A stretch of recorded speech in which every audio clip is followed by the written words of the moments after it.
So, welcome to part 8, and we're going to be talking about the correlation between GDP, also known as the business cycle, and currency price. The correlation between GDP or the business cycle and currency price is significant but contextual and often mediated by expectations, central bank policy, and global risk appetite. Here is how it works. General correlation is that growth leads to currency strength. Strong GDP growth should lead to stronger currency, and this is due to faster growth. Usually leads to higher interest rates or expectation of hikes. And remember, the buy the rumor, so the expectation of hikes is also something that will drive a currency either higher or, of course, lower, depending on the expectations, whether they're hikes or cuts. So attracts foreign investment, leads to capital inflows that tend to boost the economy or can, and signals economic stability, and this increases demand for the currency. So a weak GDP, or the recession, typically leads to a weaker currency. Growth slumps lead to rate cuts or quantitative easing. Investors may pull capital, which leads to outflows that weaken the currency, and risk of debt, unemployment, and political instability can also weigh on sentiment. So, again, with when you're in a recession, government debt does tend to increase. Unemployment does go, can go higher. And of course, a recession can have a knock-on effect on the government, because people tend to point the finger at the government for the reason why the economy is in a recession, maybe bad fiscal management, and that can also weigh on sentiment. So here is the business cycle phases and the FX impact. So what we have here is we have the phases, we have GDP trends, we have the current impact, and we have the reason why. So look at the phases as a cycle. So in the when we get to maybe this peak here, right, this is more of the expansion peak phase. So this would be the expansion, and the peak of the cycle, right, would be considered like the peak. And then you have, as it starts to come down, you have the contraction phase. And as it starts to get to this the bottom, you've got this trough or recession phase. Now, a recession is seen as 2 negative quarters of GDP growth, right? So as we start to come down, if we get 2 negative quarters of GDP growth, that will confirm the recession. And then we will typically have the recovery phase, back into the expansion phase, back into the peak phase again, back into the contraction phase, into the trough recession phase. Then we have the recovery, and it keeps going like that as the business cycle. So, expansions, of course, the GDP trend would be rising, and then that should be bullish for the currency. And the reason why is because we typically get higher rates and investor confidence. At the peak, the GDP trend is likely slowing, and currency impact can be mixed, and growth is still good but plateauing. Contraction, uh, the GDP trend is falling. The That would lead to potentially a bearish currency impact. And in a contraction phase, you typically have rate cuts and weaker fundamentals. In the recession phase, the GDP trend has bottomed out, bearish and to neutral on the currency, and this depends on the recovery signals. So if we're in that phase of the recession right here, recessions can last for maybe a couple of years, right? And if you have a situation where it does last for quite a while, then of course that is bearish. But if the market is always looking at the future recovery, if it starts to look like recovery is coming sooner rather than later, that can be neutral and less bearish. And then we have the recovery phase, right? So again, once we have we come out of that and we get into the recovery phase of the cycle, it starts to rise again. That is seen as being bullish optimism and rate normalization. Rate normalization just means the potential for higher rates as we head into the expansion and peak phase again. So that is those are the phases of the cycle and the impact on the FX, right? On currencies.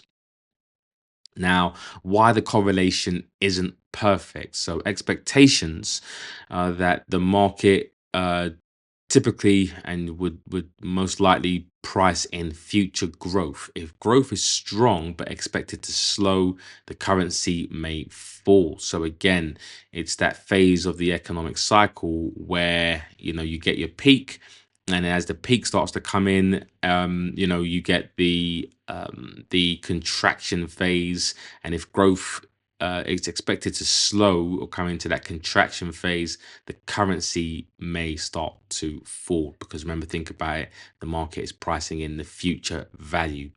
So global conditions, if all major economies are weak, even a weak currency country might see appreciation. So this is really important, because many traders or retail traders who don't necessarily understand fundamentals that well, typically tend to look at a currency in isolation, when currencies are relative and currency strength and weakness is relative to each other. It's the reason why we trade pairs, right? When you're trading the euro dollar, right, you're trading the euro versus the dollar, right? That's what you're doing. So you're comparing one currency versus another. And so the dollar might be might be in a bad situation, but if every other currency is in a worse situation, then of course the dollar is going to be the best of the worst, right? The dog with the least fleas. So that actually would lead to appreciation, right? Because in a bad situation where investors going to put their money, if they look around and they see a dire situation everywhere, but they're thinking to themselves, well, the dollar's bad, but not as bad as Europe, Australia, Canada, Switzerland, etc., then money will still flow into dollars.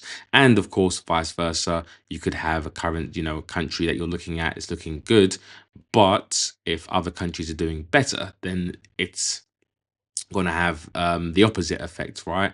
Just because you see growth in a country, if everyone else is growing much stronger, then that country is growing but not growing at the same pace as everyone else is likely to be the weakest currency.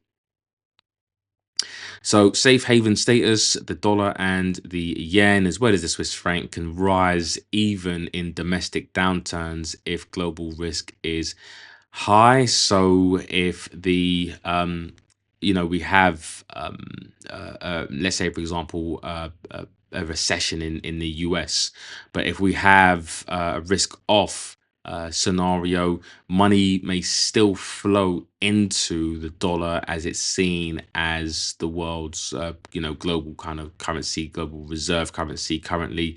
And so risk off, although there might be some negative growth or negative or situations that may cause fundamentally the dollar to be a typical sell, it could still end up being actually a buy. And same thing with the Japanese yen and the Swiss franc.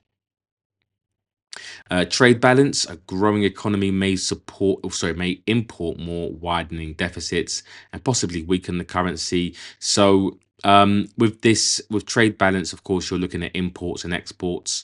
And if a country is importing more than they're exporting, basically buying more than they're selling, then that will cause a trade deficit. And if they're selling or exporting more than they're importing, then that would be a trade surplus. Countries typically want to be in a trade surplus, right? If you run a business, you don't want to spend more on stock and inventory and wages than you do selling the product, right? Otherwise, you'll end up going into debts and going bust. So, you want to sell more than your overheads. So, your Same thing happens with current countries, and if that widening deficit, let's say, for example, imports start to increase, exports start to decrease, then that can lead to a weakening currency. And central bank response, if the growth inflation mix drives monetary policy, which is the direct FX lever. So basically, inflation is and can be the main driver, and typically is the main driver of interest rates. We spoke about central banks having dual mandates and single mandates. So the 2% target is typically a mandate that most central banks will have. The ones that, from the currencies that we trade anyway, they have a two and a half, there or thereabouts. Um, sorry, inflation target, but they may prioritize inflation over the economy, and typically they can do so, and they usually do so. If the growth, economic growth, but inflation mix drives monetary policy, and the rates are really the driving factor, then of course the kind of growth may take a little bit of a back seat in response to the what the central bank really want to kind of focus on. So, historical examples of that. So, the US dollar in 2022, US GDP slowed, but the dollar strengthened sharply because the Fed was aggressively hiking rates.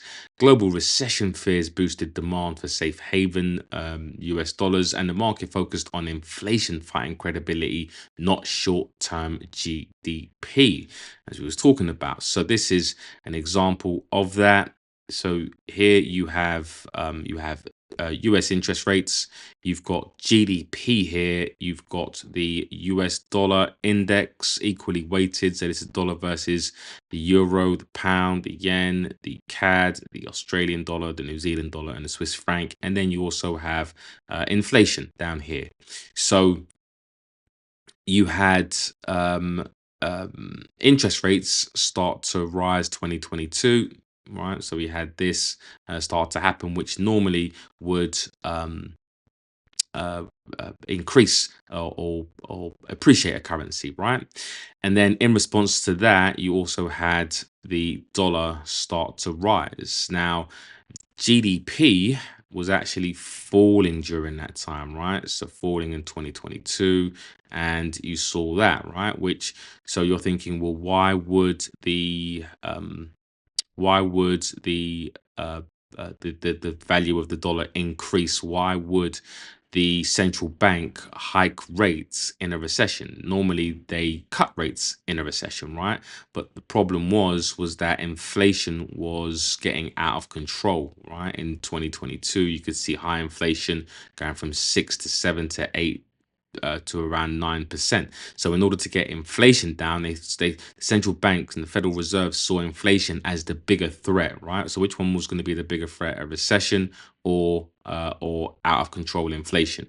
So, the central bank really had to make a choice, and so they chose inflation as the bigger threat, which is the reason why they hiked in a recession. And as I said, you'll start to realize that there are exceptions to the rule, and as long as you keep your finger on the pulse in terms of reading the fundamental publications like Bloomberg and the news every day, then you will see these narratives play out, right? In fact, they will tell you, and there's analysts that will tell you what the theme is and what the market is really focused on. So again, this is just understanding that not everything is perfectly correlated.